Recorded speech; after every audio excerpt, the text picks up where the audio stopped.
Bonsoir, pas de pratique de parler comme ça, mais je vais essayer d'être audible. Merci d'être présent ce soir. Je voudrais remercier d'abord l'école pour son invitation et en particulier les enseignants de l'ARC édition, publication, diffusion. Merci de convier d'abord à avoir rencontré des étudiants cet après-midi pour parler plus spécifiquement de mon travail et du leur. Et la conférence que je vais entamer, donc à l'invitation de l'ARC, c'est plus pour parler d'une structure que j'ai fondée il y a maintenant 13 ans, et pour parler de l'idée de publier, de produire des éditions et de les diffuser. Alors j'ai appelé cette conférence, c'est toujours très compliqué de trouver des titres. J'ai appelé publier ou faire l'amour, tout simplement en référence à un... Vous m'entendez là? Ouais. En référence à un film des frères Larieux, qui sont deux réalisateurs que j'apprécie particulièrement, qui ont fait un film qui s'appelle Peindre ou faire l'amour, où il est question de peinture et de bien d'autres choses. Et finalement, j'ai choisi ce titre-là parce que l'histoire de l'endroit édition, il est beaucoup question d'édition et d'artistes évidemment, mais il est question de plein d'autres choses. Donc je vais essayer de parler pour vous permettre de comprendre à la fois le contexte de son existence et comment la structure s'est construite au fur et à mesure des années, comment nous travaillons. Voilà, donc je vais essayer de ne pas être trop ennuyeux parce que c'est toujours compliqué de venir raconter finalement un bout de sa vie, mais je vais essayer d'illustrer quand même avec des images pour en parler. Pour commencer, alors oui, une petite précision aussi, je trouve ça toujours ennuyeux de parler pendant 1h30 sans s'arrêter. Donc si vous avez des questions, des remarques, des demandes, n'hésitez surtout pas à m'interrompre pendant que je parle. Voilà, ça me paraît tout aussi intéressant de faire ça sous la forme d'un échange. Et puis ça me permettra de m'arrêter si je ne suis pas clair. Voilà. Donc l'endroit édition, pour reprendre peut-être par le début avec un aspect un peu chronologique, c'est une structure que j'ai montée en 2003. Moi, j'ai une formation en université, à Rennes 2, en art plastique, avec un travail personnel qui est aussi beaucoup lié à l'édition, et un intérêt depuis longtemps pour le livre en général, et pas forcément le livre d'image, mais aussi la littérature. En tout cas, un attrait particulier pour le format éditorial et pour les artistes qui travaillent le papier et l'édition, les projets éditoriaux. Et quand j'ai terminé mes études, j'ai travaillé un peu à l'étranger et m'est venue l'envie de monter un lieu qui est au départ venu d'une constatation. Je connaissais un certain nombre de jeunes artistes autour de moi qui produisaient des livres, des estampes, toutes sortes d'objets imprimés. Et ces artistes-là avaient eux-mêmes une grosse frustration, c'était qu'ils ne trouvaient pas de lieu pour les montrer, pour les vendre, pour les diffuser. Et le problème de l'édition d'artistes, c'est que c'est souvent un souci de montrer une œuvre imprimée. Et donc est née cette envie de créer un lieu qui serait à la fois un lieu qui permettrait aux artistes de montrer, de diffuser leur production, et un lieu qui permettrait au public de venir à la rencontre de cette activité éditoriale contemporaine. À l'époque, il existait quelques lieux qui faisaient ça, mais surtout sur Paris, des lieux privés. Je pense en particulier à Florence Lévy, qui a une librairie, qui est également éditrice et une galerie depuis de nombreuses années. Mais il fallait aller à Paris, ou en tout cas être inséré dans des champs ou dans des réseaux tout particuliers de collectionneurs ou d'amateurs d'édition d'artistes. Et peut-être le fait d'être encore un peu jeune à l'époque, j'avais cette idée, sûrement un peu utopiste, de rendre encore plus visible et accessible l'édition, tous ces travaux que je trouvais passionnants d'artistes et que je trouvais si peu visibles. Donc voilà, l'idée a germé, et puis un jour je travaillais pour un magazine qui s'appelait à l'époque L'Œil électrique, où je faisais des chroniques et des dessins, et il cherchait un local, et moi je cherchais un local pour monter le projet aussi. On a fait une demande à la ville de Rennes, et dès le début finalement c'est une histoire de rencontre et de réseau, puisque l'époque, quelqu'un à la ville de Rennes était conseiller aux arts plastiques, c'était Odile Lemay. Et j'ai été la voir avec un dossier sous le bras en disant voilà, je voudrais monter un lieu qui soit une galerie, un café, un lieu de production, une maison d'édition, mais il me faut un local. Et on a fait un dossier, comme on le fait quand on a une association. Et on a eu l'heureuse surprise, quelques mois après, de recevoir un courrier qui nous disait bah voilà, la ville de Rennes vous loue un local derrière la gare de Rennes, rue Quinleu, une ancienne pharmacie, qui pour éviter qu'elle soit squattée, c'est la politique que font beaucoup de villes en France, pour éviter que les lieux soient squattés, on les loue pas cher à des structures associatives.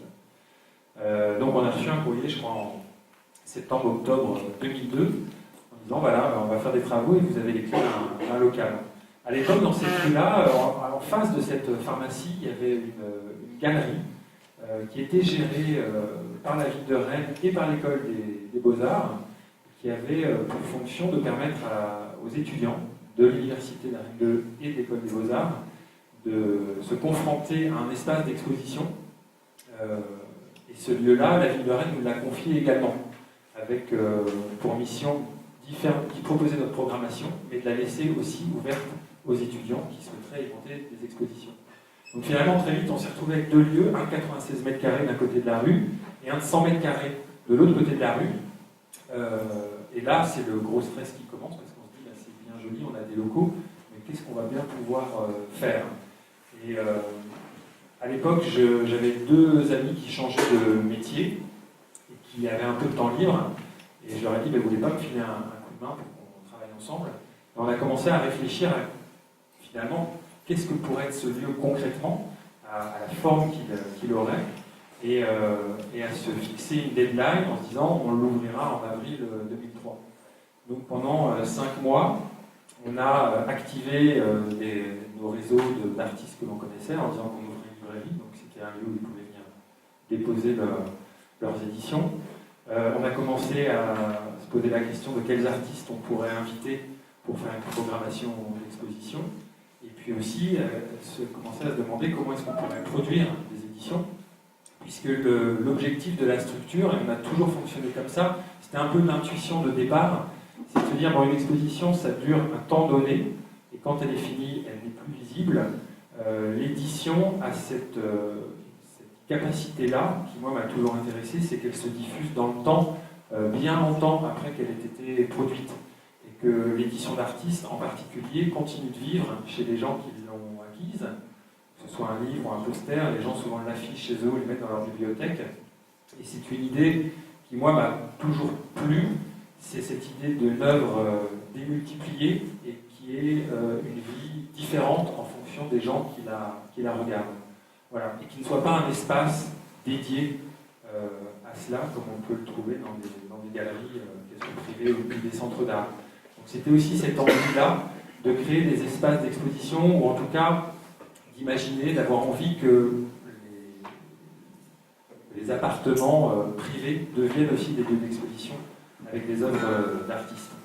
En cela, je crois qu'on s'inscrit aussi un peu dans une histoire de l'édition d'artistes, avec des artistes qui, à une époque, ont voulu quitter les réseaux classiques de monstration de leurs œuvres, les galeries, les centres d'art, et qui ont préféré faire de la publication parce que c'était plus facile à produire, c'était plus facile à diffuser, à offrir ou à vendre de la main à la main. Et on a toujours, oui, je crois qu'on s'inscrit aussi dans ce type de parcours-là. Alors, quelques images pour vous montrer un peu le contexte de l'époque. Donc l'Endroit Édition, c'est une association à 1901 puisqu'elle a pour objectif la production, la monstration et la diffusion de l'édition d'artistes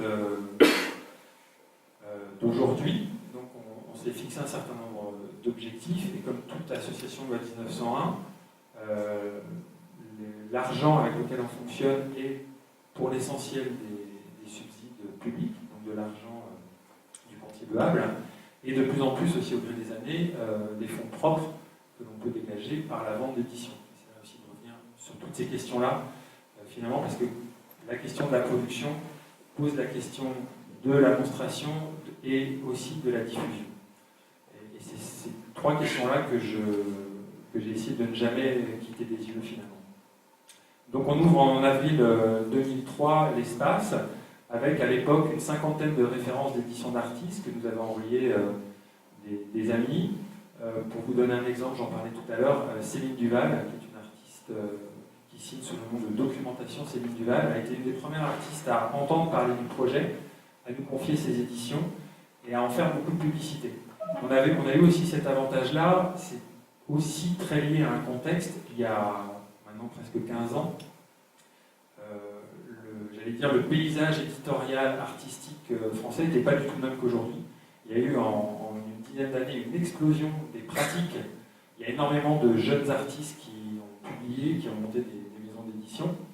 À l'époque, on avait plus affaire à des artistes qui s'auto-éditaient, alors qu'aujourd'hui, je dirais qu'il y a plus de maisons d'édition, parfois gérées par des artistes, mais qui éditent d'autres artistes. Donc là aussi, le paysage a évolué. Et à l'époque, il y avait très peu en tout cas en France, qui est un pays dont la relation à l'édition d'artistes est moins facile que certains pays comme l'Angleterre, l'Allemagne ou les États-Unis.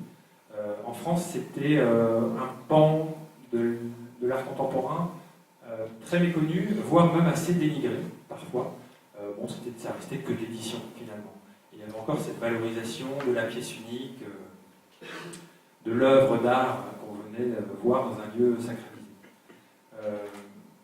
Donc on a ouvert avec un travail en invitant l'artiste Isabelle Arthuis. On voit peut-être un petit peu ici sur la photo des grands 4x3 sérigraphiés qu'on avait collés sur les murs, qui est un travail qu'elle avait réalisé à partir de prises de vue de graffitis muraux qu'elle avait reproduits sur des formats 4x3 et qu'elle nous avait offert pour l'inauguration. À chaque fois, en fait, on a essayé, que ce soit dans les murs de la structure ou hors les murs, de rebondir aussi sur des pratiques ou des rencontres avec des artistes, et soit sous la forme d'exposition, soit sous la forme de tests, d'expériences, de leur laisser un espace, que ce soit les murs du lieu ou l'extérieur, pour expérimenter, pour montrer des choses. Et on essaye toujours de fonctionner comme cela. Au-dessus, ici, vous pouvez voir le travail d'un artiste qui s'appelle Nicolas Millet, qui est la reproduction d'une partie d'une carte de France qui est juste inversée, géographiquement parlant, les noms des villes sont toujours positionnés, qui est aussi une édition. Donc dès le départ et dès l'ouverture du lieu, on a souhaité montrer et interroger, c'est peut-être un bien grand mot, mais le rapport que l'on a à l'œuvre, et justement à l'œuvre multiple. Qu'est-ce qui fait la valeur d'une œuvre reproduite? Est-ce que c'est l'artiste qui la signe, qui fait sa valeur? Est-ce que c'est son format? Est-ce que c'est les matériaux avec lesquels elle a été fabriquée? C'est des questions que moi je me posais à l'époque et que je me pose encore toujours et qu'on essaye d'appréhender et d'explorer en invitant des artistes.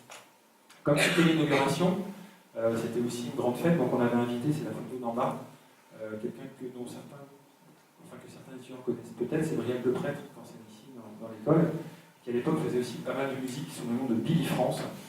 Et on a eu un grand concert de Billy France avec sa collègue Majorette. Alors on ne se rend pas compte, mais là aussi, on a ouvert un lieu avec pas de sous. Il y avait 400 personnes qui sont venues découvrir le lieu. Et finalement, le fait d'avoir une identité un peu singulière, il y a beaucoup de lieux d'exposition en France, il y a beaucoup de librairies, plus ou moins spécialisées, mais un lieu qui essayait de fusionner 3 activités, production, monstration, librairie, il n'y en avait pas beaucoup. Et c'est ce qui fait que très vite les artistes, le bouche à oreille a fonctionné. Et puis, j'avais vu aussi dans différents pays des lieux où les gens n'étaient pas choqués de monter un lieu qui vendait aussi bien des planches de skateboard que des vinyles, que des plantes vertes.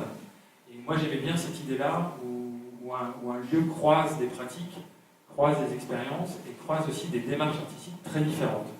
Et dès le début, pour la librairie en tout cas, on a fait le choix d'accueillir des artistes, aussi bien par exemple quelqu'un comme Paquito Bolino à Marseille, qui faisait des livres et des grandes sérigraphies.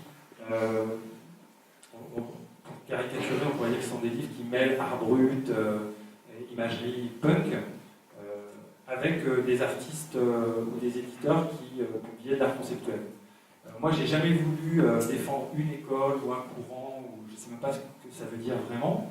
J'avais plus envie de découvrir des gens et de les donner à découvrir. Donc, ce qui fait que dès le début, on a eu des livres, mais aussi des DVD, des vinyles dans la librairie. Alors, ça pose des questions aussi d'un point de vue très pratique. Des copains qui venaient faire de la typographie sur les murs pour faire un peu de signalétique, parce que pour ceux qui connaissent Rennes, la rue Quilleux, c'est une rue un peu excentrée pour laquelle il fallait venir. Donc au début, c'est le système c'est tous les copains qu'on appelle pour faire des cartons, pour distribuer des flyers et pour essayer de monter le lieu. Mais très vite aussi, ça se sait, et ici ce sont des photos d'une structure qui s'appelle Astéride à Marseille, qui est un lieu qui accueille des artistes en résidence et qui produit aussi des multiples plus. Donc on a été invité pour un événement avec 4 autres éditeurs. On a pu présenter pour le coup très peu d'éditions à nous, mais en fait des éditions d'artistes qu'on avait dans la librairie. Et c'est quelque chose que l'on a toujours fait aussi quand on se déplace sur des salons ou des foires. Sur notre stand, il y a, je dirais, 2 tiers de nos publications et 1 tiers de publications de gens dont on aime le travail et que l'on a envie de montrer. Donc ça fait aussi partie de notre travail en tant que structure associative, c'est de donner à voir un panel pas du tout exhaustif, mais en tout cas un panel qui nous paraît intéressant ou représentatif de certaines pratiques éditoriales aujourd'hui. Donc on a accueilli un certain nombre d'artistes, et au début, à chaque exposition correspondait une édition. Donc l'idée c'était aussi vraiment de s'inscrire dans une temporalité très différente. Une exposition durait 1 mois, 1 mois et demi, et l'édition, elle, avait vocation à vivre plus longtemps. En bas, vous avez un poster fait à 4 mains avec l'artiste Bénédicte Olivier et Sébastien Vonnier, qui est aujourd'hui enseignant à l'École des Beaux-Arts de Bordeaux, si je ne m'abuse, il est passé par Pau. Voilà, donc c'était aussi l'idée de constituer un catalogue avec des productions d'artistes et de faire en fonction d'un budget. J'y reviendrai peut-être aussi, on en a parlé tout à l'heure avec les étudiants. Ce qu'il faut bien comprendre, c'est qu'en tant que structure qui s'installe comme ça dans un paysage, on fait avec ce que l'on a, c'est-à-dire les gens que l'on connaît, et aussi avec les finances que l'on a. Donc les rêves de publication d'énormes livres très chers, on oublie très vite, et on essaye d'adapter une production d'objets à des budgets aussi, et à des gens que l'on peut rencontrer. Quand je parle de rencontre, une rencontre très très importante pour nous, qui l'est toujours, c'est le fait d'avoir travaillé avec un imprimeur à Rennes qui s'appelle Francis Voisin, qui s'occupe de médias graphiques. À l'époque, c'était les Compagnons du Sagittaire. Et vraiment, toute l'histoire de l'Ombre Édition, elle est faite de rencontres comme ça, de gens qui non seulement sont d'excellents techniciens, parce que l'endroit est un lieu de production, on n'a pas de machine. Donc quand on produit avec un artiste, on est obligé de faire appel à des gens qui ont les compétences techniques pour publier les œuvres que l'on veut éditer. Et Francis Voisin, on l'a rencontré très tôt, et donc c'est non seulement un excellent technicien, mais aussi quelqu'un qui a un intérêt pour l'art et un œil pour l'édition, et qui est de très bons conseils. Et on s'est aussi très souvent appuyé sur ce type de personnes pour construire le parcours de la structure. Je parlais tout à l'heure de Briac le Prêtre, on lui a proposé sa première exposition dans la galerie. Déjà à l'époque, il faisait des aquarelles et déjà il faisait des sculptures en styrodure. Et on a édité ce poster qui s'appelle Chien coupé, qui est la reproduction d'une aquarelle. Également d'autres invitations. En haut, c'est la galerie EOF à Paris, et en bas, c'est le Centre des livres d'artistes à Saint-Thierry-la-Perche qui organisait un salon. Je rebondis là-dessus, justement, en parlant d'autres structures. Nous, ça fait 13 ans qu'on existe. D'une part, parce qu'on a eu la chance d'être soutenu, comme je le disais tout à l'heure, par des institutions publiques, mais aussi parce que pour faire vivre un lieu comme ça, il faut une certaine ténacité. Et on a vu en 13 ans beaucoup de lieux se monter et beaucoup de lieux mourir aussi. Je vois parmi l'audience des gens que je connais qui font partie de collectifs, d'artistes ou de structures, et ils savent aussi bien que moi que pour tenir, il faut non seulement de l'énergie, de l'envie, mais aussi des capacités, des gens qui nourrissent le projet. Et pour ma part, moi je venais avant, j'avais participé à des collectifs d'artistes. Et pour le coup, quand j'ai monté l'endroit édition, voulu assumer le fait que c'était mon projet et que c'était surtout pas un projet, un collectif d'artistes. Les expériences que j'avais eues avant, j'en avais vraiment, pour résumer, ras-le-bol de réunions très très longues jusque tard dans la nuit, avec des égos surdimensionnés, où on mettait finalement 8 jours à trancher pour savoir comment on imprimait un flyer. Donc moi j'avais envie de bosser pour et avec des artistes, mais à ma manière. Il n'empêche que j'ai aussi travaillé avec d'autres gens, parce que tout seul c'est très compliqué. Les 4 premières années, c'est 4 années de bénévolat à plein temps. Donc pendant ce temps-là, on fait un peu de graphisme, on touche du chômage. Ça paraît anecdotique, mais ça me semble important en fait à la fois de montrer l'eau de l'iceberg, c'est-à-dire ce qu'on a fait, ce qu'on a produit, mais aussi toutes ces anecdotes justement qui montrent que les choses se construisent avec des partenariats, avec des rencontres, en faisant avec aussi un contexte économique ou politique parfois. On a également fait des ciné-concerts. Il y avait une vie, on a toujours essayé de faire vivre le lieu aussi, pas seulement avec des expositions, mais avec des signatures d'édition, avec des gens qui venaient montrer leur travail. Et puis au fur et à mesure des années, on a été amené à de plus en plus voyager, donc à participer à des salons ou à des foires, et depuis quelques années aussi à intervenir dans le cadre de formations ou de workshops, ou d'être appelé par des structures pour des coproductions sur des éditions.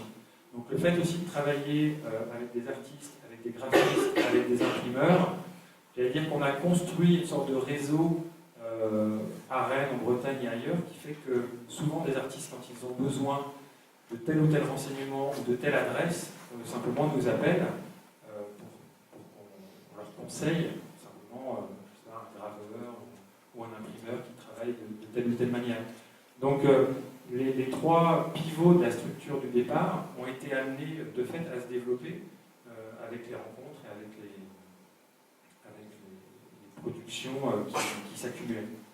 Ça, c'est 2 images, je les montre parce que c'est un artiste qui, pour plusieurs raisons, a beaucoup porté dans l'histoire de la structure. C'est Benoît Laffiché, qui est un artiste qui a vécu pendant 11 ans aux Pays-Bas. Et quand il est revenu à Rennes, il est venu me voir en me disant voilà, quand on fait beaucoup des rencontres, on parle d'un travail. Et il fait surtout de la vidéo. Et moi, c'était pas trop mon truc. Et en même temps, j'aimais beaucoup son travail, j'aimais beaucoup la manière dont il appréhendait la production de vidéos. Et donc, on lui a proposé une exposition qui était un peu particulière dans ce sens où il était lui invité en résidence pendant 4 mois en Inde. Et l'exposition s'est faite pendant son temps de résidence en Inde. C'est-à-dire qu'au fur et à mesure des photos qu'il prenait ou des vidéos, il nous les envoyait. Nous, on les imprimait. Et on les collait à même le mur de la galerie avec de la colle à tapisserie. La seule pièce qu'il y avait au mur dès le début de l'expo, c'est ce grand planisphère vide qu'il m'avait montré avant de partir, qui était quelque chose qu'il avait juste fabriqué sur Illustrator et qu'on avait édité en un exemplaire. Et il s'avère en fait que pendant sa résidence, c'est à ce moment-là qu'il y a eu le tsunami en Asie. Et lui a failli y passer concrètement. Et quand il est revenu, on se posait la question d'une édition et on s'est dit mais c'est évident en fait qu'il faut publier ce planisphère-là vide, cette eau qui a tout envahi. Et ce planisphère-là, il est aussi emblématique non seulement de son histoire avec nous, de son histoire avec l'artiste, mais aussi des questions qu'on doit se poser en tant qu'éditeur. Je ne connais plus les dimensions exactes, mais c'est un grand format. On l'a fait en sérigraphie 3 couleurs. C'est aussi une édition recto-verso, des 3 couleurs en recto, une couleur en verso. Donc déjà, si vous voulez la voir, la retourner. Donc c'est une contrainte. Et comme c'est un très grand format, on s'est rendu compte avec l'expérience que quand quelqu'un achète une édition, souvent c'est parce qu'il a envie de la mettre chez lui. Et tout bêtement, les gens qui achètent une édition à laquelle ils tiennent, ils ont envie de l'encadrer. Et c'est une édition qu'on vend 30 €. La faire encadrer, c'est du sur-mesure, ça coûte au moins 150 € de faire un cadre. Voilà.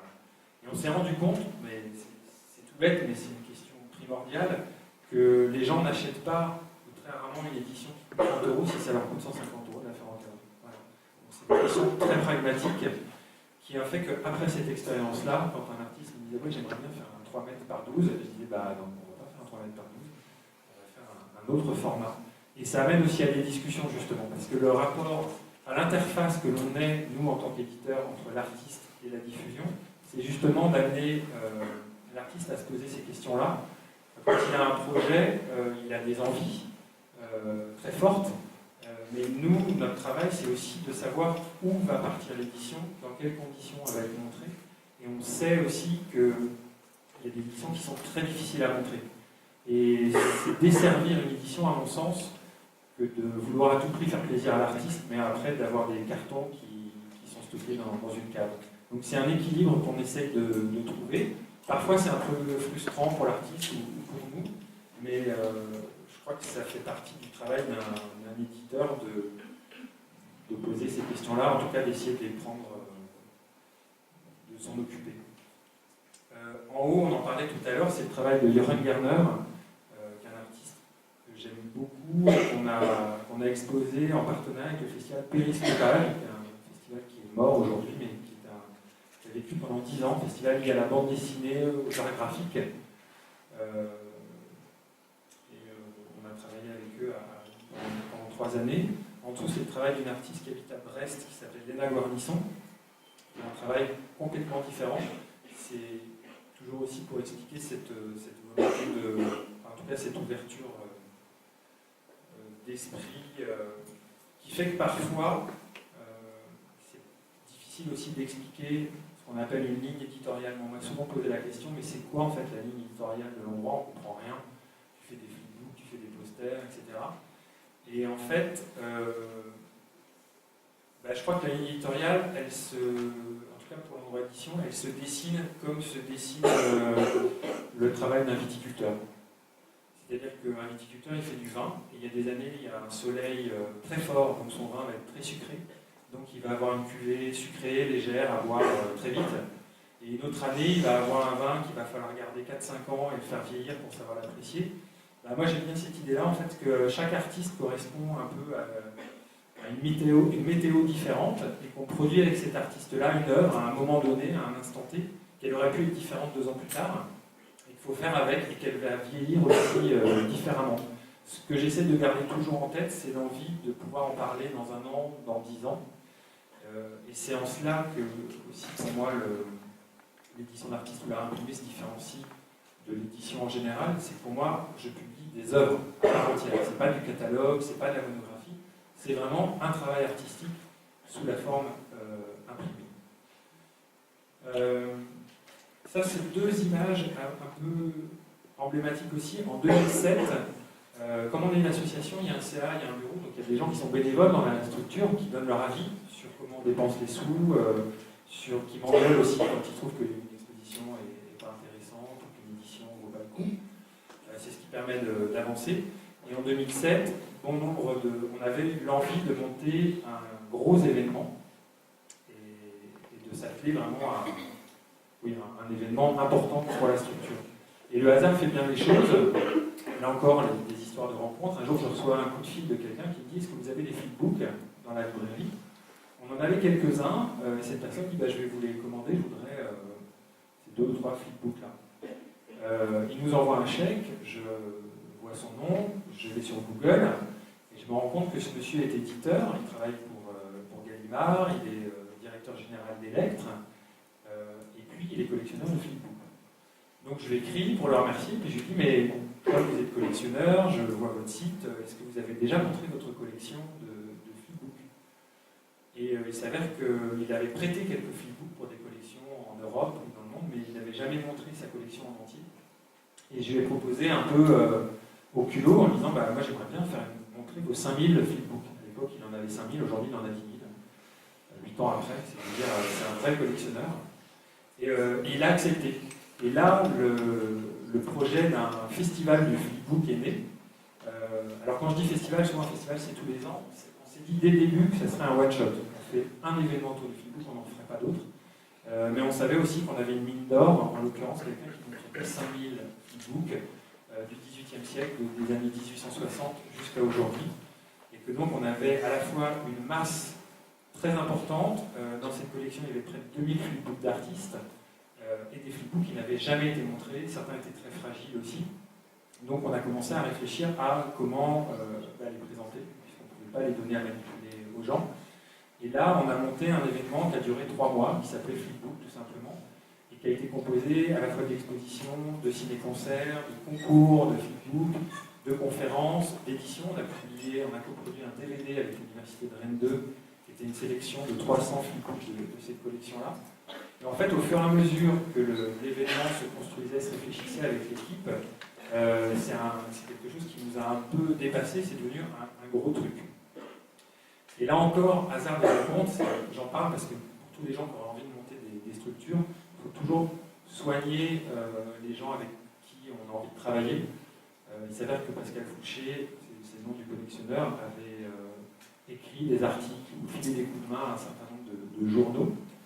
Et il estimait que ces journaux lui devaient l'appareil.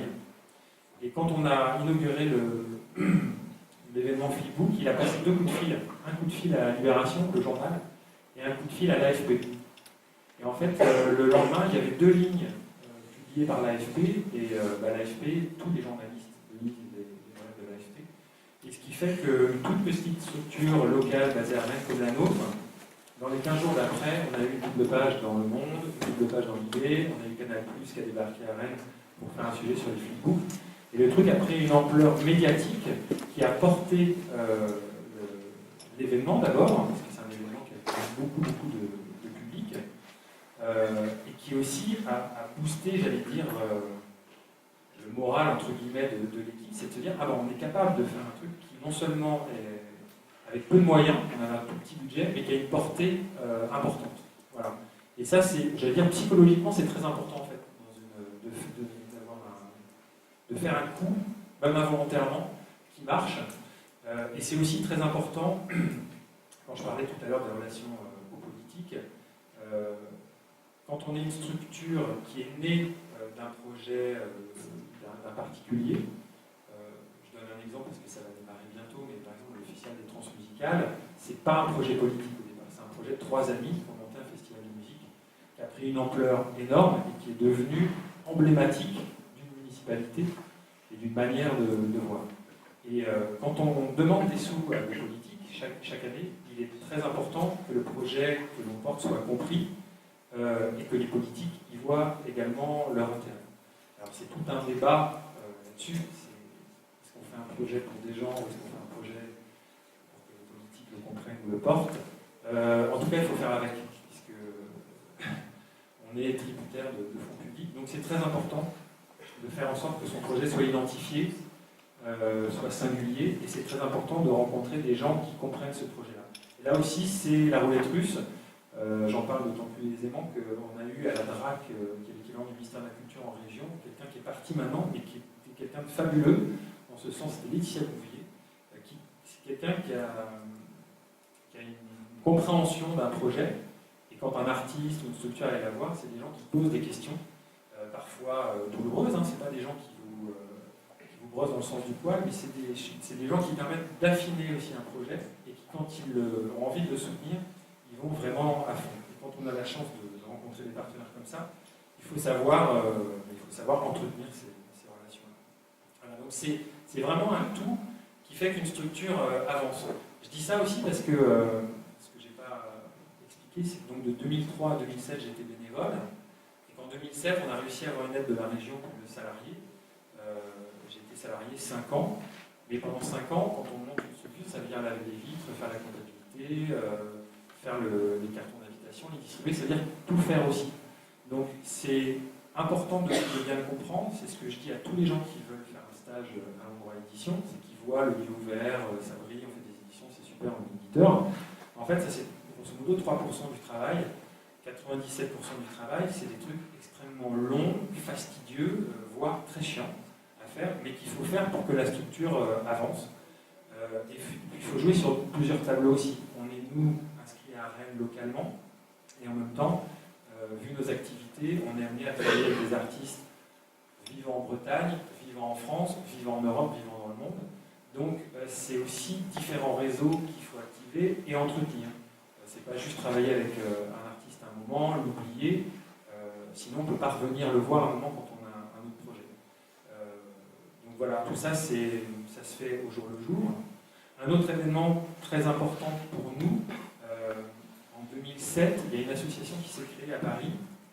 Il y a beaucoup de pays, en Suisse, en Belgique, en Allemagne, où il existe un prix qui s'appelle les plus beaux livres, belges, ou suisses ou allemands. Et en l'occurrence, en 2007, c'est monté les plus beaux livres français. Le principe est très simple, c'est valoriser le graphisme, l'impression, le façonnage de techniciens par le biais de beaux livres. Alors pas forcément des livres d'art, des livres de cuisine, des livres de voyage. L'idée, c'est qu'un certain nombre d'éditeurs peuvent proposer leur publication à un jury de professionnels, composé d'imprimeurs, de graphistes, de bibliothécaires. Et nous, on venait de sortir un livre pour nos 5 ans qui s'appelle Book. Book is a book drawing by numbers. Et on a envoyé ce livre à ce concours-là. Petite parenthèse sur le livre Book. Pour fêter nos 5 ans, on s'est dit comment on peut fêter nos 5 ans d'existence. On a fait un appel à projet en proposant à des artistes de nous donner leur vision du livre. Avec l'idée que ce livre serait à la fois une exposition, donc chaque page est détachable, elle peut être enlevée pour être exposée, ou à l'inverse, on peut penser que le livre peut être censuré, c'est-à-dire qu'on peut arracher les pages qui ne nous plaisent pas pour fabriquer le livre qui nous plaît. On a eu la chance d'être lauréat du concours, et donc tout d'un coup, c'est un peu bête, mais c'est aussi une réalité dans le monde de l'art ou d'autres mondes économiques. Et en France en particulier, quand vous avez un prix, les gens vous regardent différemment. Et nous, en 2008, d'avoir le prix du plus beau livre français, les gens nous ont regardé différemment. Ils se sont dit, ah ouais d'accord, ils sont capables d'avoir un prix comme ça. C'est tout bête, mais ça n'a rien changé à notre quotidien, à notre économie. Sauf que ça nous a donné aussi des ailes, ça nous a donné envie de continuer. Et puis, c'est une bonne carte de visite, quand même, pour travailler avec des artistes. Donc, il ne faut pas négliger. Et puis, des fois, on se dit, bon, bah, voilà, ça coûte un livre et quelques timbres, et ça marche. Parfois, on fait des photos souvenirs aussi avec des artistes qu'on invite, qu'on aime beaucoup. Là, c'est Yves Trémorin, avec moi quand j'étais gros à l'époque. C'est un projet un peu particulier parce qu'avec Yves, qui est un artiste qui habite à Rennes, qui est photographe, il avait été contacté par le comité régional du tourisme de Bretagne, qui d'habitude fait appel à des agences de publicité pour faire sa publicité. Et là, quelqu'un leur avait conseillé de travailler avec un artiste. Et ils ont contacté Yves pour faire un projet un peu hybride, qui était à la fois un projet promotionnel de la Bretagne, mais qui souhaitait être avant tout le projet d'un artiste. Et Yves a imaginé une sorte de boutique souvenir avec des posters, des assiettes, des mugs, des tapis de souris, des tabliers, bref, toutes sortes d'objets manufacturés qu'on peut trouver dans des boutiques souvenirs ou dans les offices de tourisme. Sauf que ces objets-là avaient des teintes un peu particulières. Yves Trémorin, ils prend des objets ou des gens souvent en gros plan, avec beaucoup de détails. Et là, il a pris une série d'aliments, de choses qu'il estimait un peu emblématiques du territoire breton. Donc il y a du beurre, il y a une fraise, il y a des galettes, il y a du lard, il y a une pince de crabe. Et on a coproduit à l'époque, dans le cadre de cette boutique, avec le FRAC Bretagne, une série de badges que vous pouvez voir sur le site de l'endroit. Je vous montre assez peu d'éditions parce qu'en fait elles sont toutes visibles sur le site de l'endroit édition. Je préfère parler un peu de l'histoire et de comment se construisent les choses. Je vais aussi regarder là pour ne pas vous lasser. Autre étape importante, surtout quand on diffuse et qu'on essaie de faire la promotion du travail d'artiste, c'est comment les montrer. Et pour ça, il y a un outil qui s'est développé énormément depuis 10 ans et qui ne cesse d'exploser. Ce sont les salons ou les foires spécialisées. À l'époque, en France, il y avait un salon qui s'appelait le Salon Light, qui était organisé par le CNAI, le Centre National de l'Estampe et de l'Art Imprimé, qui avait lieu à Paris une fois par an. On y avait été à plusieurs reprises. C'était très bien, il y avait beaucoup de gens, beaucoup d'éditeurs très différents, mais on savait qu'il y avait une Mecque quelque part dans le monde pour les gens qui s'intéressent à l'édition d'artistes, et cette Mecque, elle est à New York, et elle s'appelle Printed Matter, c'est un lieu emblématique qui est né dans les années 70 à l'initiative d'artistes, de critiques d'art, avec cette envie de faire un lieu dédié à à l'édition d'artistes. Et Printed Matter organise depuis maintenant 9 ans la New York Art Book Fair, qui est une foire dédiée à l'édition d'artistes. C'est énorme, il y a plus de 300 stands d'éditeurs qui viennent du monde entier et un public immense aussi. Donc si on veut, pour nous c'était une étape importante en tant que petite structure, d'être invité là-bas, parce qu'il faut faire un dossier, il faut être sélectionné, et puis il ne faut pas arriver, c'est les Américains, donc même quand vous êtes sélectionné, il faut quand même payer les stands. Rien n'est gratuit. Et donc en 2010, si je ne m'abuse, on a pu aller là-bas. Et c'est toujours intéressant d'aller se confronter à ce que font les autres. Et pour le coup, là on voit des choses, on voit des éditeurs thaïlandais, on voit des éditeurs d'Amérique du Sud, enfin des 5 continents. Et une chose que moi je trouve qui m'a beaucoup touché et qui a continué de me motiver aussi, Printed Matter, quand on connaît le lieu, ils vendent, ils diffusent aussi bien du fanzine que des estampes, que de l'art conceptuel, enfin, toutes sortes d'éditions. Ils sont ouverts à toute la production éditoriale et c'est vraiment quelque chose que moi je trouve vraiment intéressant chez les anglo-saxons, c'est qu'ils ne sont pas sectaires. Et je trouve qu'en France, il y a des fois, c'est vraiment chacun dans sa case, et les gens ont du mal, les frontières ne sont pas poreuses. Et là-bas, pour le coup, ils sont très ouverts à toutes sortes de pratiques. Et les visiteurs du salon, c'est pareil. C'est un autre rapport à l'édition. Les gens viennent vous voir, vous posent des questions, s'intéressent à ce que vous faites. Et comme on vend des choses pas très chères, mettent la main à la poche très facilement. Et ça, c'est quelque chose, quand on fait de l'édition, qu'on produit l'édition, c'est quand même un plaisir rare de jouer à la marchande et de vendre des éditions. Ça, vous voyez du papier qui s'en va et de l'argent qui arrive, et vous dites, ouais, c'est cool, en France, on va pouvoir faire d'autres éditions avec ça. Ça peut paraître tout bête, mais c'est vraiment aussi un pan essentiel de l'activité, c'est que l'argent rentre. Donc, pour que l'argent rentre, il faut vendre les œuvres des artistes. Donc en bas, c'est aussi un morceau de l'affiche du Salon Light en 2010. Autre moment, c'est des étapes comme ça qui construisent la structure. Lors de la première édition de la Biennale d'art de Rennes, la commissaire Raphaël Jeune, nous en fait on ne faisait pas partie de la programmation officielle de la Biennale, on était trop petit lieu. Mais Raphaël Jeune nous a contactés en disant voilà, moi j'aimerais bien faire une publication avec un artiste. Dans la liste des artistes avec lesquels elle avait envie de travailler, il y avait Claude Lévesque, qui est un artiste qui m'intéressait aussi. Et on m'a dit bah, écoute, contacte-le et on voit ce qu'on peut faire comme édition. Je raconte cette anecdote-là parce qu'elle permet aussi de voir parfois comment les artistes, certains artistes côtoient certaines sphères. Claude Lévesque, c'est un artiste très connu, qui a représenté la France à la Biennale de 2009, qui expose dans le plus grand centre d'art du monde, enfin, beaucoup de centres d'art ou de grands musées. Et quand je l'ai appelé en disant voilà, on aimerait bien faire une édition avec vous, c'est un vrai businessman aussi, il m'a dit d'accord, c'est temps. Et là, j'ai toussé, en disant comment c'est temps avec autant de zéro. J'ai dit non, écoutez, venez à Rennes, venez voir le lieu, venez voir comment on fonctionne, et puis vous verrez si vous avez toujours envie de travailler avec nous. Et en fait, il est venu à Rennes dans le cadre d'une visite, on a discuté un peu, et il s'est rendu compte qu'on n'était pas Kamel Ménour, son galeriste actuel, qui est une très très grosse galerie avec de gros moyens. Et c'est là où c'est aussi intéressant de travailler avec des artistes, c'est que souvent, on a l'impression que les artistes les plus connus sont les plus intouchables ou les plus compliqués.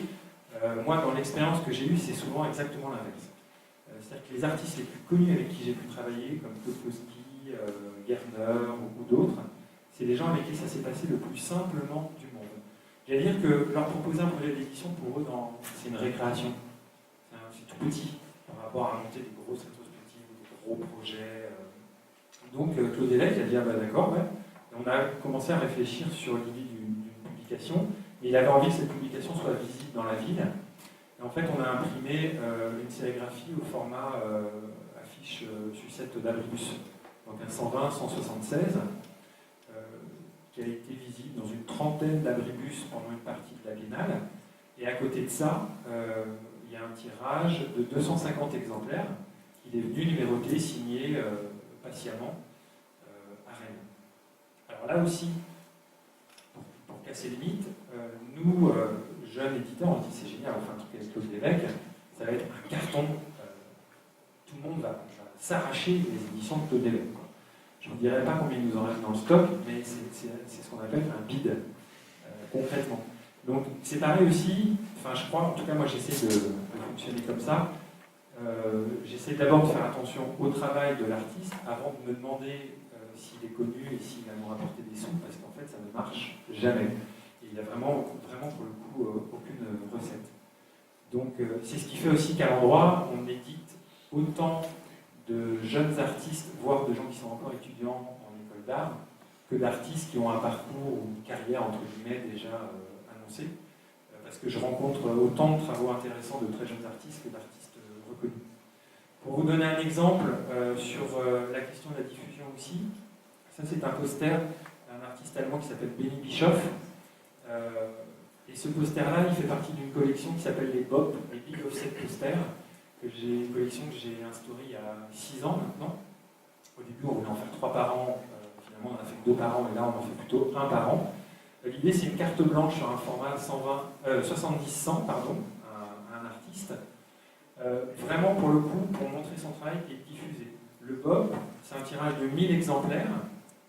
Alors là, c'est un noir, mais généralement, c'est une impression quadrille. 800 exemplaires sont pliés et envoyés gratuitement dans un réseau. Aujourd'hui, il y a 240 lieux à travers le monde qui reçoivent le BOP gratuitement, donc ils le mettent à la disposition de leur public. Et 200 exemplaires ne sont pas pliés, sont vendus et produisent le BOP d'après. Voilà. Donc c'est vraiment une économie. Cette collection, elle est née à un moment où on se posait la question de comment communiquer sur nos activités. Et plutôt que de faire un document comme lambda, on s'est dit autant laisser la part belle aux artistes, produire une œuvre d'un artiste, ça parlera autant de nos activités, mais ça parlera autant aussi de leur travail.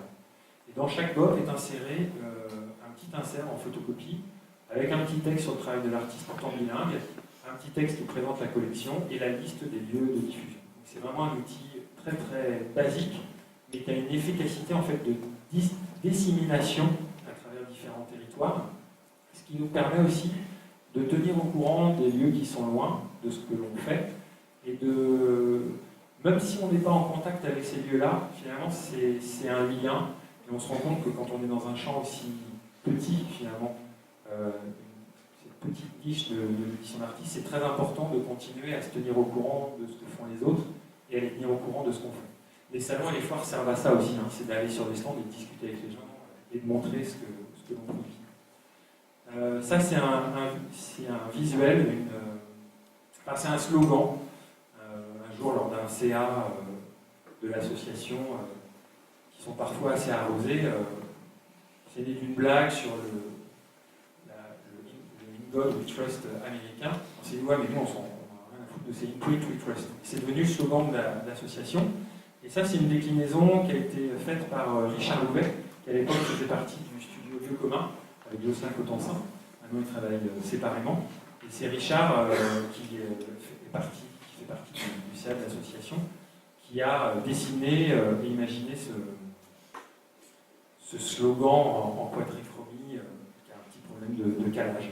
On en a fait des badges qu'on offre aux gens avec qui on travaille. À l'époque, dans notre ancien lieu, on essayait aussi d'utiliser les vitrines pour des projets un peu particuliers. Là, c'est un projet que j'ai monté qui s'appelait La Vitrine. C'était de proposer un très grand format, visible de jour comme de nuit, dans la vitrine. Là, c'est un travail de Guillaume Pinard, enseignant ici. Un autre BOP d'un artiste belge qui s'appelle Brecht van den Broek.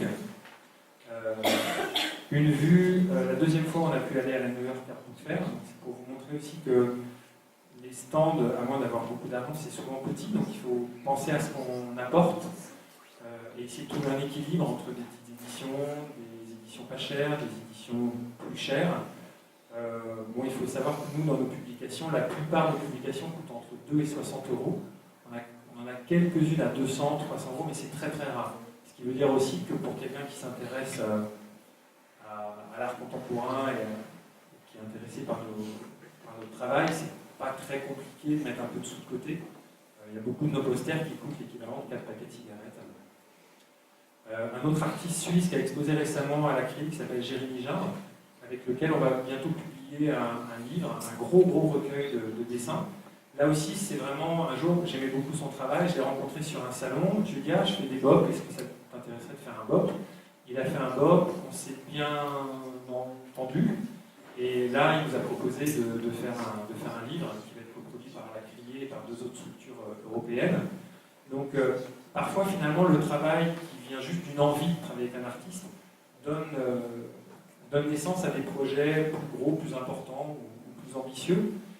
C'est aussi la raison d'exister d'une collection que je vous invite à découvrir jeudi prochain, parce qu'on sort la saison 5, qui s'appelle Jetlag, et ce sont des fanzines d'artistes. L'idée, c'est tout bête, elle est née aussi d'une contrainte économique il y a 5 ans, on n'avait pas beaucoup de sous à ce moment-là, j'ai pas beaucoup, mais là c'était vraiment la dèche, et on s'est dit comment est-ce qu'on peut continuer à faire des éditions, mais avec très peu de sous. Et j'ai l'idée d'une collection de fanzines au format A5, 24 pages, tout le temps. L'artiste peut choisir son papier, et comme ça c'est très facile à produire. On a un PDF, on peut en faire 10, 20, 50 en fonction des demandes. Et finalement, cette collection, on en a fait 10 la première année, la deuxième année 10 avec 10 artistes différents, et c'est une sorte de petit laboratoire très modeste où on invite des photographes, des dessinateurs, des graphistes, des typographes à occuper 24 pages pour un projet à part entière. Ce n'est pas de la reproduction de choses déjà existantes. Alors après, les artistes jouent le jeu plus ou moins fortement, mais ça donne en tout cas des choses parfois étonnantes. Et là, jeudi, on sort la saison 5 avec 10 nouveaux artistes. Il y a des artistes qui viennent du monde entier. Et la saison 5 est plutôt francophone, plutôt sombre. Mais, ça, c'était un salon il y a 2 ans à Limoges, donc on est invité. Ça, c'est quand on va en Belgique, on ramène aussi de la bière. Voilà, parce que c'est quand même aussi très agréable de voyager, de rencontrer plein de gens et de faire la fête avec d'autres éditeurs. Ça, c'est une édition qu'on a coproduite. On fait de plus en plus de coproductions avec Main d'œuvre à Paris, qui est un lieu qui accueille des artistes en résidence, entre autres. Donc, au fur et à mesure des années, on est amené aussi à rencontrer des gens et à construire des projets avec d'autres structures. Ce qui est à double tranchant. Je vous montre cette édition-là parce que pour le coup, c'est un projet qui s'est très bien passé, qui était très agréable. Mais c'est toujours très compliqué en fait d'être appelé par une structure qui veut travailler avec vous et qui vous voit entre guillemets comme un prestataire. C'est-à-dire que les gens ont une envie très particulière, mais ils ont envie que ce soit vous qui la fassiez. Et vous aussi, vous avez une envie très particulière vis-à-vis de l'artiste, et ça ne marche pas toujours en fait. C'est aussi comme cette idée, au départ, je travaillais beaucoup en direct avec les artistes sur une édition, et je crois beaucoup et de plus en plus à l'apport d'un graphiste dans un projet de publication avec un artiste. Parce qu'en fait, un artiste, c'est pas forcément un bon graphiste, et moi je ne suis pas un bon graphiste pour le coup, et il me semble que la trilogie éditeur, graphiste, artiste, pour beaucoup de projets fonctionne bien. C'est-à-dire que le graphiste va apporter quelque chose que moi ou que l'artiste n'a pas forcément. Et cette discussion-là, en tout cas j'essaye moi de l'avoir de plus en plus souvent, elle est vraiment formatrice et intéressante. C'est ce qu'on a fait récemment avec un livre avec un photographe qui s'appelle Eric Taluchy. On a travaillé avec Richard Zweck sur le graphisme, et c'est une expérience très enrichissante. Au niveau du diaporama, je termine sur cette image-là, puis je vois le temps passer, puis il y a peut-être des questions, puis je voudrais vous montrer aussi d'autres choses. Là encore, on est très tributaire des gens avec qui on travaille, des rencontres, et aussi d'un contexte. À Rennes, il y a un projet, nous on était avant tout près de la gare, il y a un projet qui s'appelle Euro-Rennes. Bientôt, le TGV sera à 1h20, je crois, de Paris. Ce qui fait que le paysage urbanistique de la ville de Rennes change depuis quelques années et change de plus en plus, en particulier autour de la gare.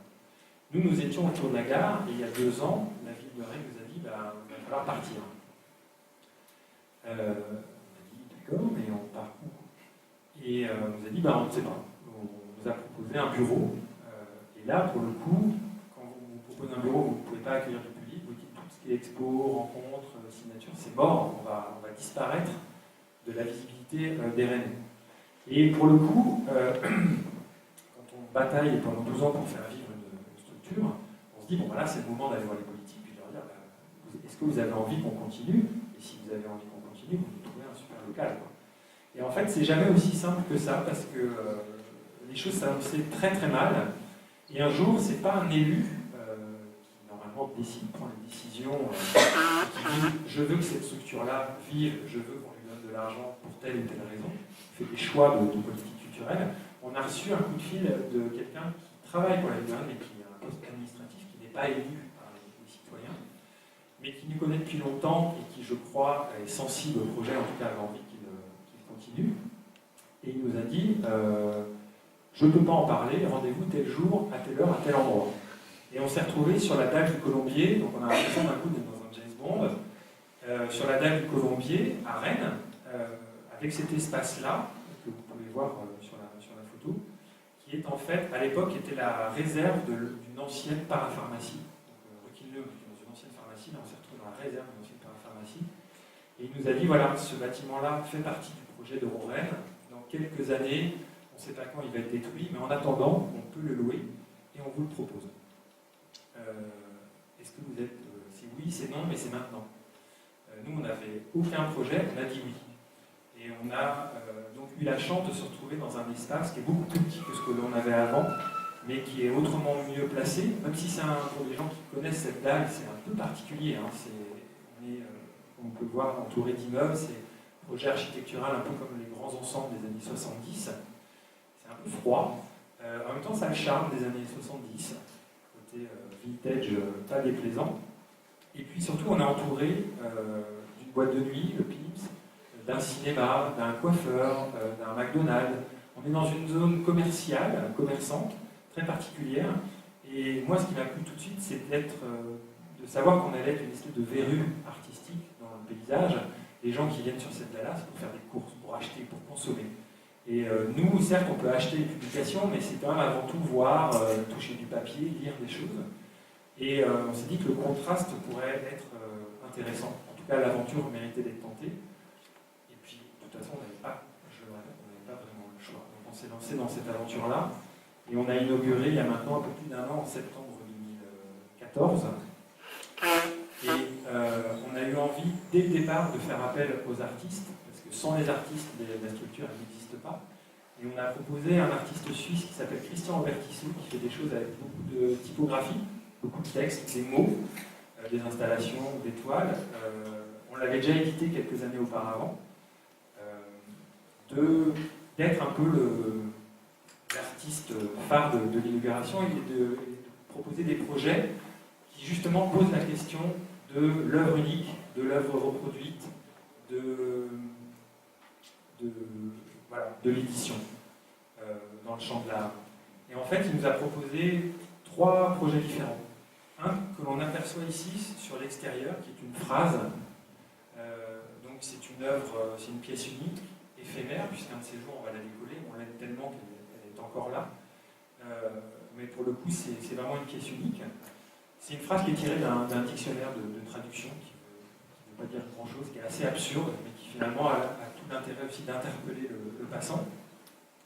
Parallèlement à ça, il a fait un BOP, dont je vous parlais tout à l'heure, donc il y a un poster gratuit qu'on peut voir sur le site internet.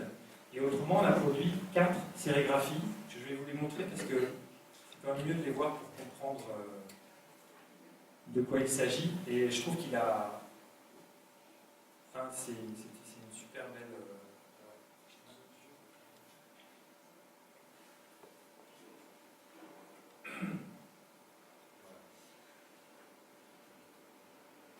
En fait, c'est une œuvre, mais il y en a 4 différentes, sous la forme de 4 sérigraphies. Il s'est dit, bon, puisque une œuvre numérotée, pour les collectionneurs, ça a plus de valeur, on va faire une œuvre numérotée. Donc, je vous les montre, ce sera plus simple à comprendre. Il y en a une qui s'appelle 1 sur 71, la deuxième s'appelle 12 sur 74, la troisième 75 sur 137, et la quatrième 138 sur 200. Donc en fait, c'est une numérotation de 1 à 200, divisée par 4. La première sérigraphie n'existe qu'en 11 exemplaires. Elle coûte beaucoup plus cher que les 3 autres, qui ont exactement le même prix. Seuls les nombres et la couleur changent. Et en fait, je trouve qu'il a compris. C'est-à-dire que les gens, quand ils veulent acquérir une de ces sérigraphies-là, regardent et disent tiens, c'est marrant, c'est quoi cette histoire de nombre? Donc on en parle avec eux.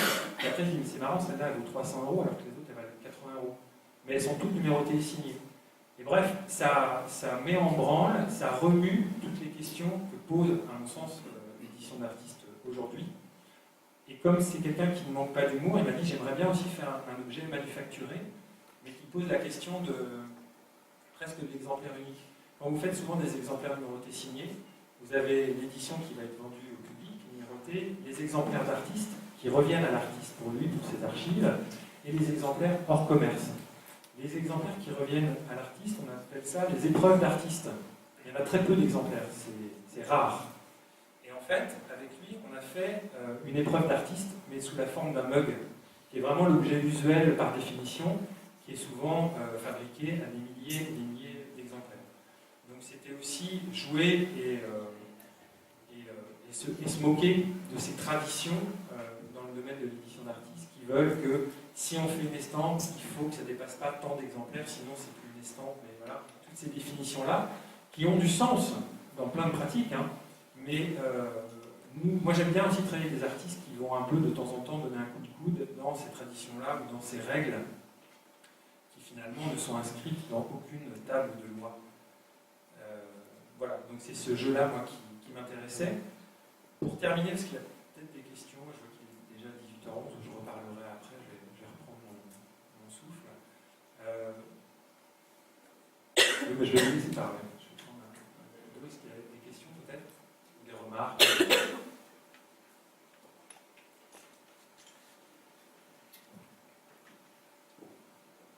Je continue de parler. Ok, je suis parti, je suis chaud.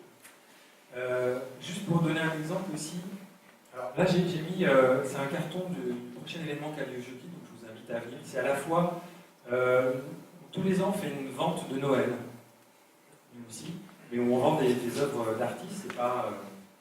Donc c'est aussi donner l'occasion à un public peut-être plus large de découvrir le travail d'artiste et d'acquérir des pièces pas très chères. On fait la sortie des éditions de la saison de Jetlag. Et on a fait aussi un truc un peu particulier, c'est-à-dire qu'il y a 4 ans, vous connaissez peut-être le graffeur qui s'appelle Ward, ici sous le nom de Ward. À l'époque, on était derrière la gare, il était venu écrire derrière notre bâtiment l'Anvers, ça s'appelle l'endroit, donc l'endroit l'Anvers, mais en même temps, c'était assez beau. Moi, j'aime bien ce qu'il fait son travail de typographie. Donc à l'époque, j'avais publié un message sur le Facebook en disant merci Ward, si tu veux passer à l'endroit, on t'offrira un café et une édition. Et puis, pas de nouvelles. Il y a quelques mois, Ward m'envoie un mail en disant c'est peut-être l'occasion de se rencontrer.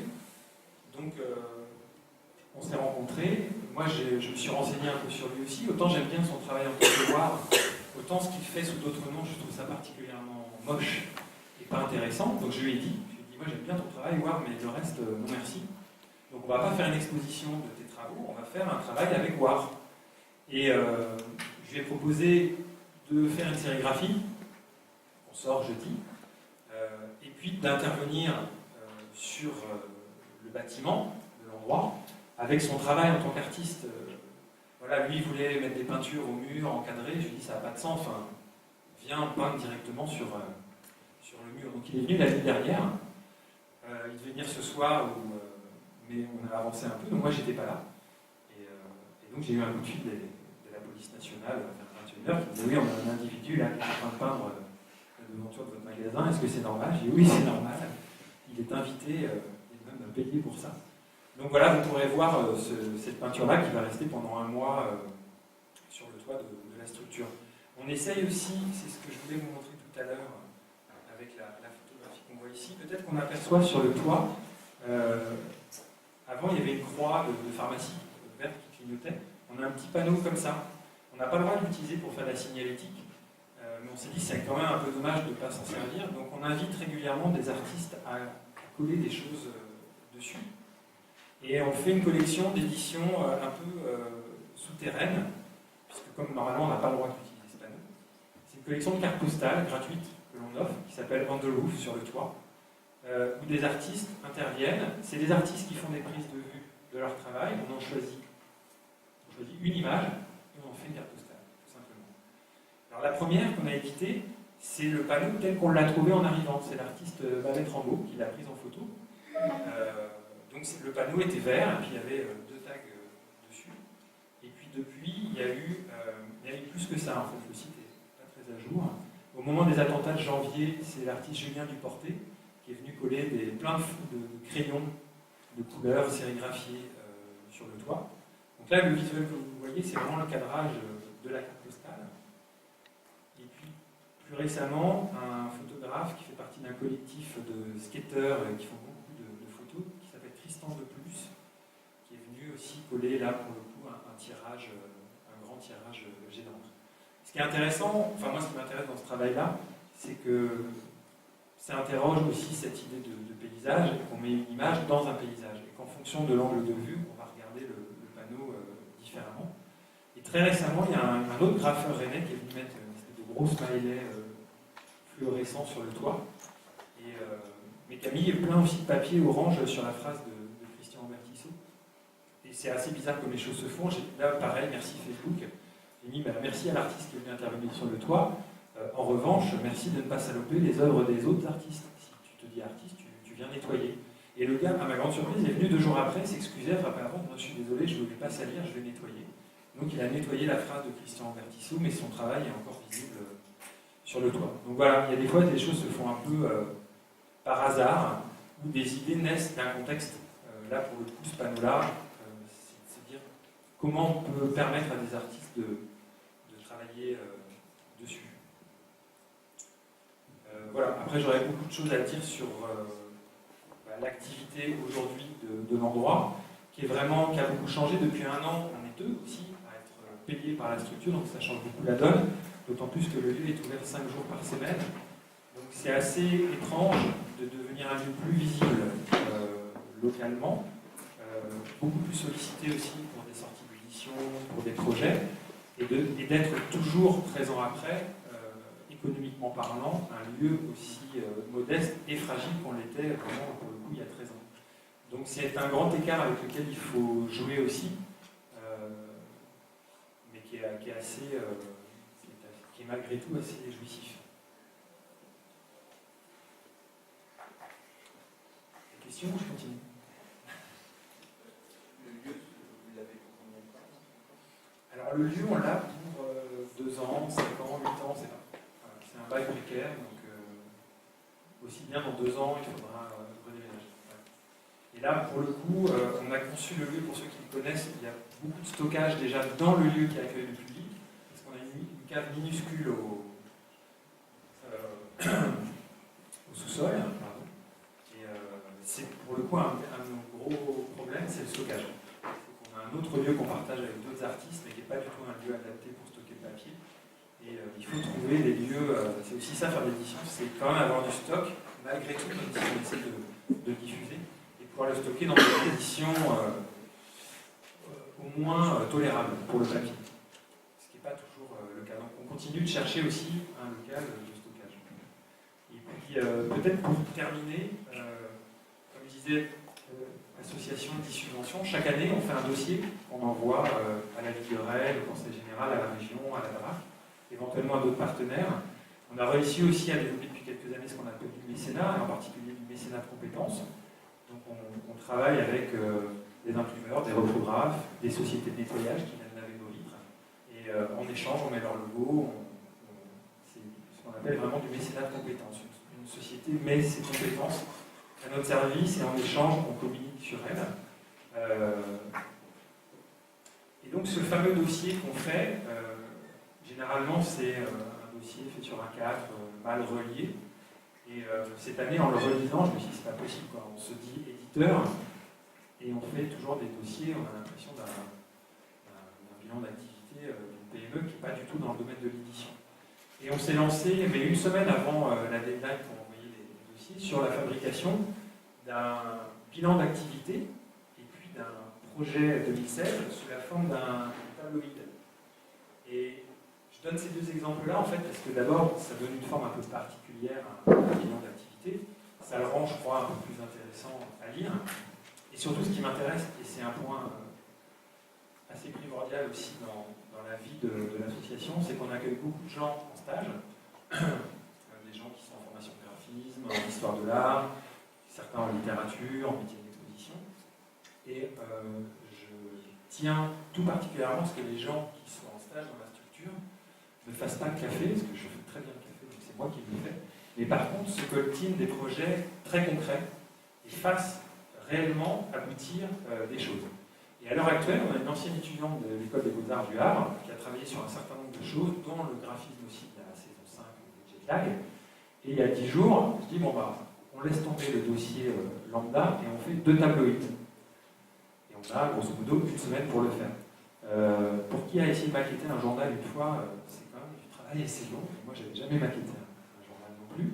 J'avais pas mal d'idées, mais donc on a bossé à 3 avec Cyril Dosière, l'administratrice de la structure, et Marion Caron, donc l'apprenti graphiste en stage à l'endroit, sur la fabrication de cet objet-là. Et ça fait partie aussi du travail et du plaisir de bosser dans ce genre de structure-là, c'est que ça permet de tester des choses, d'expérimenter des choses. Parfois ça marche moins bien.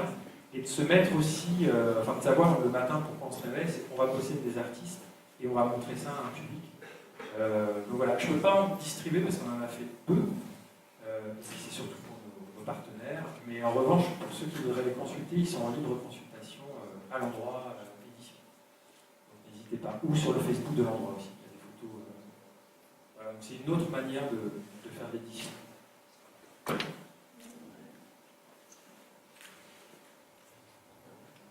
Je continue. Question en fait technique. Vous disiez tout à l'heure, en fait, vous n'avez pas de moyen de production. Donc en fait, vous convoquez différents partenaires, les mêmes, les imprimeurs. Oui, tout à fait. En fait, moi, j'ai fait mes études à la fac. Pour qui connaît la fac, il y a très peu d'ateliers à la fac. Il faut venir avec son sac à dos le matin et on repart avec son sac à dos le soir. Donc autant dire que moi, j'ai jamais beaucoup pratiqué les ateliers à la fac. J'ai pratiqué plutôt les amphis.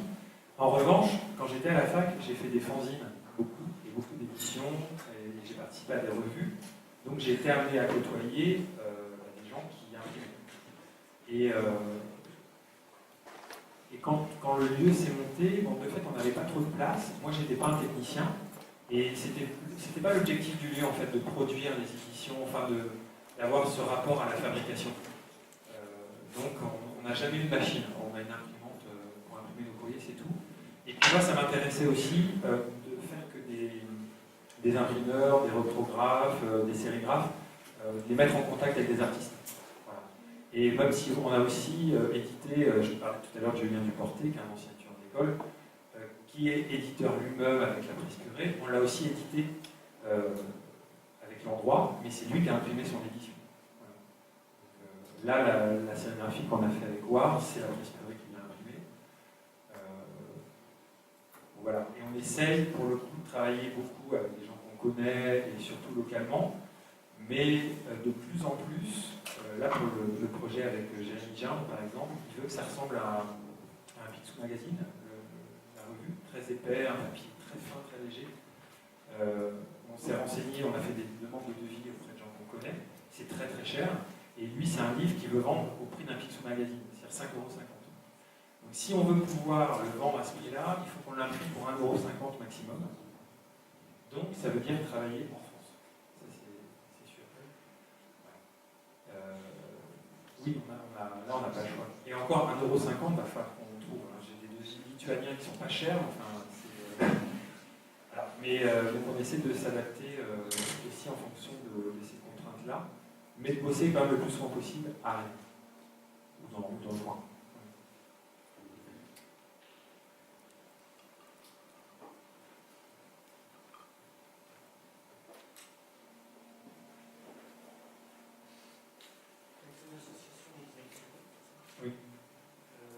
Oui, c'est-à-dire que vous pouvez, on a des adhérents. La partie subvention, c'est logique. Oui. Et la partie à bénéfice. Oui. Alors, depuis le temps qu'on bosse, quand même, on développe des ventes. Avec le nouveau lieu, on développe beaucoup plus de ventes. Et surtout, on travaillait avec un diffuseur. Je n'ai pas beaucoup parlé de la diffusion, c'est un point essentiel. Il faut savoir que quand vous travaillez avec un diffuseur ou un distributeur, généralement, donc il s'occupe de vous trouver des points de vente. et il gère la marge avec les librairies ou les lieux. Donc, grosso modo, il prend 60% sur le prix de vente public. Vous vendez un livre 10 euros, il vous prend 6 euros. Il vous reste 4 euros. Et les 4 euros, il faut compter les coûts de production, payer les artistes, etc. Donc il ne vous reste pas grand-chose. Nous, on travaille avec un diffuseur depuis quelques années, qui est une petite structure, et qui, on n'était pas très contents, mais on les aimait bien. Et en fait, on a été démarché il y a quelques mois par un jeune indépendant qui est basé à Nantes, qui travaille pour ID Books, un gros éditeur des Pays-Bas, et pour quelques autres éditeurs. Et il est venu nous démarcher en disant qu'il aimait bien ce qu'on faisait, il a une sensibilité toute particulière pour le support poster aux sérigraphies. Et lui, il a une particularité, c'est qu'il ne prend que 15%, dans le sens où en fait tout le stock et les envois, c'est nous qui le gérons. Donc lui, en fait, il nous trouve des lieux, il représente notre catalogue, et il nous envoie des tableaux Excel en disant voilà, tel lieu veut tant. Nous, on prépare les colis, on envoie en facture. Et pour le coup, c'est aussi parfois une question de hasard, mais c'est salvateur. C'est depuis qu'on travaille avec lui depuis 1 mois et demi. Alors attention, hein, on n'est pas Amazon, on n'est pas la Fnac. Quand je dis qu'il nous a vendu en 5 semaines, autant qu'on avait vendu en 5 ans.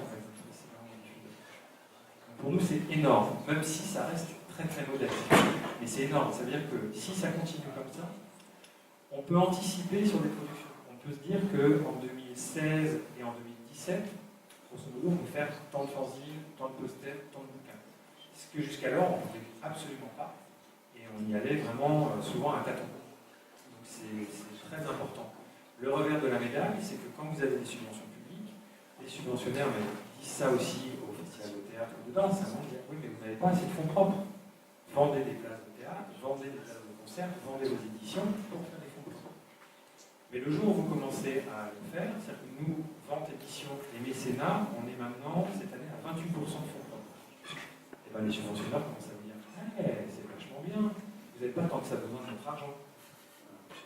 Donc il faut continuer à légitimer l'action et expliquer, et là, bilan comptable à l'appui, que l'argent qui rentre, il est réinvesti pour les artistes.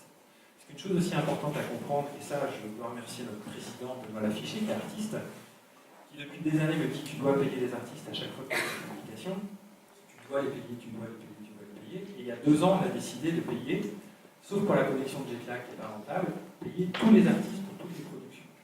C'est souvent très modeste, mais on paye, on donne de l'argent aux artistes. Ce qui est complètement logique. Enfin, je veux dire, un danseur, un musicien, quand il monte sur scène, il a un cachet. Nous, en France, quand un artiste fait une expo, généralement il paye son essence, il garde son expo et il dort chez des potes dans le canapé. Donc, notre président et ami et artiste a voulu changer ça. On le fait très modestement, on a adhéré à la FRAP aussi. On essaye, je dis bien on essaye, de faire en sorte que les artistes soient payés en édition et en monnaie sonnante et trébuchante. Et c'est ce que je dis aux politiques, c'est que tout l'argent qui rentre, c'est des éditions en plus, et c'est surtout un peu plus de sous pour les artistes. Même si ça reste trop souvent symbolique. Voilà. Mais j'ai eu l'occasion d'en parler avec des artistes qui ont des galeries, qui sont représentés, qui montrent leur travail dans des centres d'art, et qui m'ont rassuré. Je leur disais, je suis désolé, je te propose de faire un truc, je te donne 100 euros. Ils me disaient, mais rassure-toi, c'est mieux que ce que je suis payé pour tel expo dans tel centre d'art. Voilà. Donc, c'est jamais assez, mais parfois, c'est pas si mal. Je vais vous donner un exemple juste pour conclure. Après, je vous libère. On a une collection, en fait, on a un partenaire sur Rennes qui est un photographe, qui nous imprime plein de choses, des flyers, vraiment des documents en photocopie gratuitement. Et puis, un jour, je me suis dit, je récupère plein de papiers brouillons pour faire des bloc-notes. Et puis, je commençais à dessiner des trucs, et je me suis dit, ça pourrait être pas mal de faire des bloc-notes en photocopie. Et est née l'idée de faire des bloc-notes avec des artistes, avec cette phrase, ne pas oublier. Et j'ai proposé à des artistes, ça c'est Karl Nielsen, c'est un artiste suédois qui habite à Rennes, de proposer un dessin avec cette phrase, ne pas oublier. Donc là, c'est ne pas oublier la joie. Karl, il a fait le premier. Après, j'ai proposé à Jean Julien, qu'on avait déjà édité, qui a fait le bloc-notes Le Repos. Ensuite, on a fait un avec Mardi Noir, qui est un artiste rennais, ne pas oublier de sauver les dinosaures. Et puis, plus récemment, on en a fait un avec Jérémy Gimbre, ne pas oublier les chips, avec Jochen Gerner. Alors là, pour le coup, il n'y a pas de. C'est juste un dessin, il n'y a pas de mots. Et puis un viens dans la maison avec Guillaume Pinard. Voilà. Et ce qui est incroyable, c'est que cette collection, qui au départ, c'est juste, on les vend 3 €, c'est la papeterie. Voilà. C'est juste, il y a un artiste qui intervient, c'est un jeu, enfin, voilà, c'est pas ce que je mettrais en avant dans mes fiertés de production, d'éditeur et de concept éditorial. D'abord, les gens adorent et les artistes adorent faire ça. Et là encore, quand je parlais tout à l'heure de récréation, ça prend pas trop de temps, c'est un plaisir. On leur donne un petit peu de sous, on leur donne des exemplaires de bloc-notes, et en fait, tout le monde est content. Et étonnamment, Jérémy Jean, qui est un artiste qui est souvent payé pour ce qu'il fait, là, il m'a envoyé un mail il y a 2 jours, il dit écoute, ce que tu me donnes, avec les frais de douane, le virement, il y a la moitié de l'argent qui va partir. Par contre, j'ai repéré le travail d'une jeune artiste qui habite à Bruxelles, que j'aime beaucoup. Est-ce que ça te dérange de me payer en édition? Et il a choisi 2 éditions de cet artiste-là. On lui a envoyé par la poste. C'est aussi cette liberté qu'on a, c'est si l'artiste ne veut pas d'argent, il peut faire des éditions, on peut le faire aussi. Voilà. Mais en revanche, on tient quand même toujours à proposer ça et à contractualiser toutes les publications. Alors parfois, ça peut paraître dérisoire de faire un contrat de 8 pages pour un fanzine ou un bloc-notes, mais en même temps, ça protège à la fois nous et ça protège les artistes. Voilà, parce qu'il y a aussi tellement d'artistes qui se font avoir ou arnaquer sur des projets. Là, le contrat, il est long, il est chiant, il est fastidieux, mais en même temps, c'est noir sur blanc. On paye tant pour telle édition, et avec l'édition, on ne fera pas autre chose, on ne fera pas des badges. Voilà, ça permet d'être clair avec les gens.